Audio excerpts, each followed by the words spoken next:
আমার নবীজি সাহাবায়ে কেরামদেরকে লক্ষ্য করে বললেন, আমার সাহাবীরা, এক ব্যক্তির এই সূরা মুলক মুখস্থ ছিল।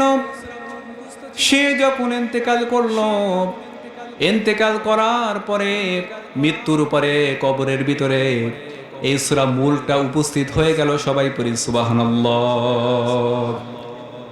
সূরা মুলক যখন তার সামনে উপস্থিত হয়ে গেল, ফেরেশতা সূরা মুলককে লক্ষ্য করে বলল, ও সূরা মুলক, তুমি তো সাধারণ কোনো বইয়ের কথা নয়, তুমি তো সাধারণ কোনো মানুষের কথা নয়, তুমি তো কোরআনের একটা অমীয় বাণী সূরা মুলক। তুমি এই কবরের ভিতরে কি করতেছ?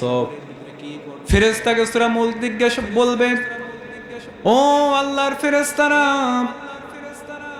যে ব্যক্তিকে কবরস্থ করা হয়েছে, আল্লাহর এই বান্দা আমাকে বক্ষের ভিতরে ধারণ করেছিল, আমাকে কণ্ঠস্থ করেছিল, মুখস্থ করেছিল।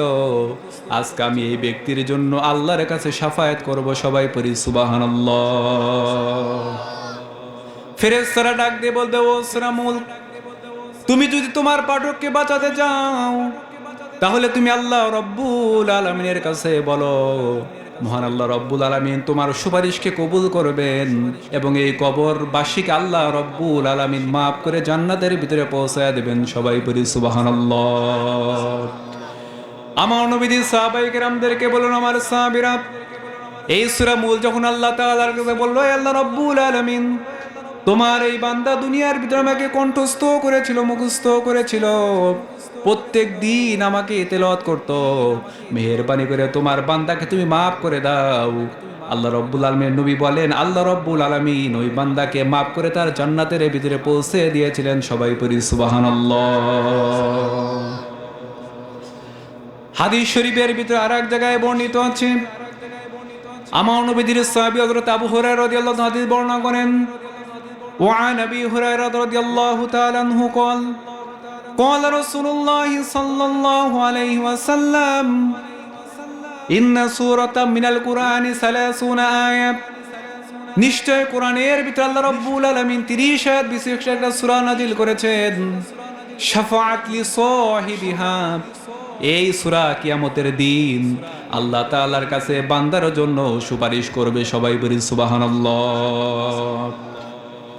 কতক্ষণ পর্যন্ত সুপারিশ করবে? আমার নবীজি বলেন, হাত্তা গুফিরা লাহু, আল্লাহ রব্বুল আলামিন যতক্ষণ না পর্যন্ত বান্দাকে ক্ষমা না করবেন, ততক্ষণ পর্যন্ত এই সূরা আল্লাহ রব্বুল আলামিনের কাছে বান্দার জন্য শাফায়াত করতেই থাকবে। সবাই পড়ি সুবহানাল্লাহ। আল্লাহ নবী বললেন, ওয়াহিয়া তাবারাকাল্লাযী বিয়াদিহিল মুলক, আর সেই 30 আয়াত বিশিষ্ট সূরাটি হলো সূরা মুলক। যে ব্যক্তি সূরা মুলক প্রত্যেক দিন তেলাওয়াত করবে, তাকে যিনি মাফ করে জান্নাতের ভিতরে পৌঁছায় দেবেন। সবাই বলেন তিনি কে? আর এক হাদিসের ভিতরে বলে আমরা তাফসীরের দিকে চলে যাব। আমার নবীর একজন সাহাবী, তিনি শিকার করতে গিয়েছেন জঙ্গলের ভেতরে। শুনতেছেন তো নাকি? এদিকে তাকাদাই করে কেন? আমার নবীর একজন সাহাবী জঙ্গলের ভিতরে চলে গিয়েছেন শিকার করার জন্য। শিকার করার জন্য তিনি জঙ্গলের ভিতরে যাওয়ার পর রাত্রি যখন সন্ধ্যা ঘনিয়ে আসলো, তিনি বুঝতে পারলেন আমি দিন থাকতে থাকতে বাড়িতে পৌঁছাতে পারবো না। সেজন্য তিনি একটা নিরাপদ জায়গার ভিতরে চলে গেলেন। সেই জঙ্গলের ভিতরে তিনি একটা তাঁবু গাড়লেন। জঙ্গলের ভিতরে তাঁবু গাড়ার পরে আল্লাহর ওই বান্দা তাঁবুর ভেতরে আছেন, নবীদের সাহাবী, ইমানদার ব্যক্তি।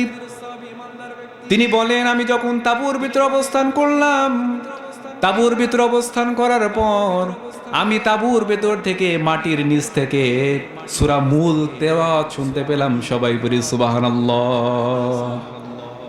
এই ঘটনা যখন আমার কাছে আতঙ্কময় মনে হলো, পরের দিন আমি আমার নবীদের কাছে চলে আসলাম। আমার নবীদের কাছে চলে আসার পরে বললাম, ইয়া রাসূলুল্লাহ সাল্লাল্লাহু আলাইহি ওয়াসাল্লাম, হে নবী, আমি তাঁবু বাঁধলাম জঙ্গলের ভিতরে। জঙ্গলের ভিতরে তাঁবু গাড়ার পরে আমি মাটির নিচ থেকে সূরা মুলক তেলাওয়াত শুনলাম, কারণ কি? আমার নবীজি বললেন, আমার সাহাবী, এই সূরা এমন সূরা যে সূরা বাধা দানকারী।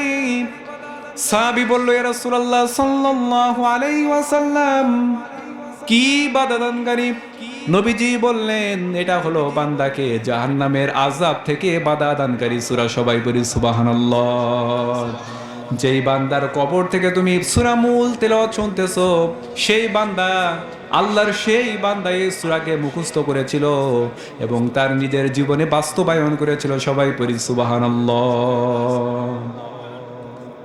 সম্মানিত উপস্থিতি, আমরা যদি শুধু এই কোরআনকে মুখস্থ করি, এই সূরা শুধু মুখস্থ করলাম কিন্তু আমল করলাম না, হবে? শুধু মুখস্থই করলাম কিন্তু আমল করলাম না, হবে? জোরে বলেন, হবে? আমল করতে হবে। কি আমল করতে হবে? এর ভিতরে যা আছে, কি আছে দেখি আমরা একটু আলোচনা করার চেষ্টা করি। ওমা তাওফিকি ইল্লা বিল্লাহ।